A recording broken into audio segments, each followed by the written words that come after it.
নমস্কার বন্ধুরা, family fest with সোনালিতে আপনাদের সকলকে স্বাগত।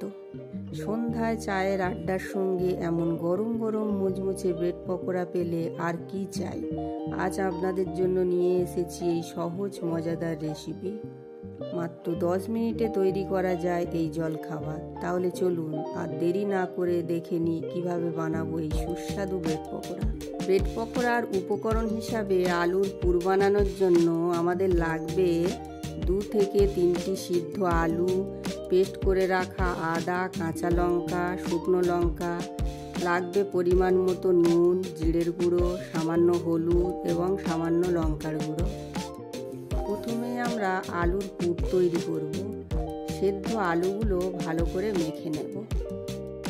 এবার এর মধ্যে দিয়ে দেব স্বাদ মতো নুন। ভালো করে মাখিয়ে নেওয়ার পর কড়াইতে সামান্য তেল দিয়ে তাতে পেস্ট করে রাখা আদা, কাঁচা লঙ্কা, শুকনো লঙ্কা, সামান্য হলুদ গুঁড়ো, পরিমাণ মতো জিরে গুঁড়ো হালকা কষে নিয়ে দিয়ে দেব মাখিয়ে রাখা আলু।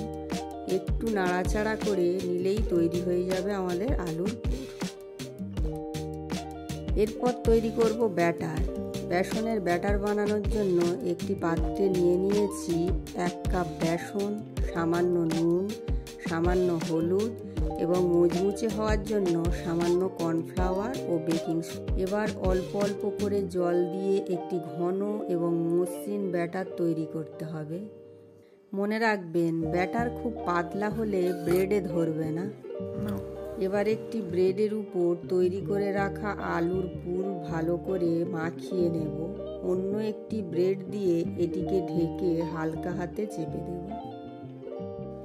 এরপর একটি ছুরি দিয়ে কোনাকুনিভাবে ত্রিভুজ আকারে কেটে